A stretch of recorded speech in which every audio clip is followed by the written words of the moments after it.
My people, what's good? You know what day it is? Focus Friday. Topic is, I've caught it. Ecclesiastes chapter 1 verse 14 says, I observed everything going on under the sun, and really, it is all meaningless, like chasing the wind. The image that Solomon in the book of Ecclesiastes is trying to convey is the unfulfilling nature of life. Solomon searched and searched for happiness and fulfillment on this earth. And he said, man, it's like chasing the wind. I've studied the things that Solomon was trying to find fulfillment and happiness in. The first thing was he was trying to find his fulfillment and happiness in learning. Ecclesiastes 1 verse 17 says, Didn't I apply myself to the understanding of wisdom and also of madness and folly, but I learned that this too is a chasing after the wind. He was also trying to find his fulfillment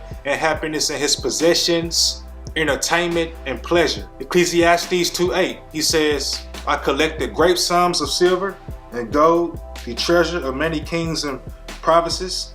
I hired wonderful singers, both men and women, and had many beautiful concubines. I had everything a man could desire. This man had 700 wives and 300 concubines. 5 wives is a lot. 3 wives is a lot. The list goes on. He tried to find his fulfillment and happiness in his status. Ecclesiastes 1 verse 16. I said to myself, look, I am wiser than any of the kings who ruled in Jerusalem before me. I have greater wisdom and knowledge than any of them. He also tried to find fulfillment and happiness in his labor of work. Ecclesiastes 2 verse 4. I also tried to find meaning by building huge homes for myself and by planting beautiful vineyards. He tried finding it in ownership. Ecclesiastes 2 verse 7. He says, I bought slaves, both men and women, and others were born into my household. I also own large herds and flocks, more than any of the kings who had lived in Jerusalem before me. Of all he accomplished and chased, he said that it's chasing the wind. What does it mean by that, chasing the wind? If you are chasing something, you are trying to catch it. You are trying to grab a hold of it. You can't catch wind. Hey man, I caught it. Caught what? The wind. Oh man. If you are trying to chase fulfillment and happiness in possessions, ownership, pleasure, people, your status, you're not going to catch it. Those things that he had were good things. He even said that. Ecclesiastes 2:24, it says, So I decided there is nothing better than to enjoy food and drink and to find satisfaction in work.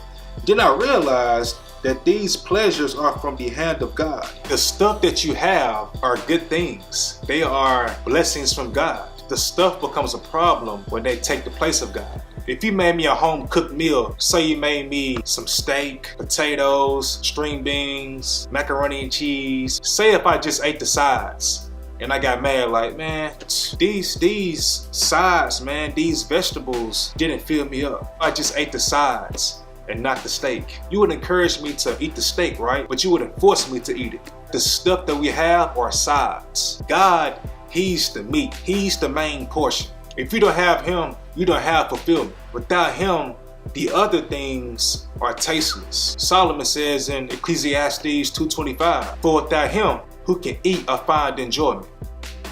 When you leave this earth, you're not gonna take nothing with you, but you will take your fear of God and your relationship with him. I've caught it. I found fulfillment. I found happiness. I didn't find it in my possessions, my ownership. I didn't find it in people. I didn't find it through my status. I didn't find it in my 700 wives and 300 concubines. Just kidding. But I found it in Jesus. I've caught it. Have you?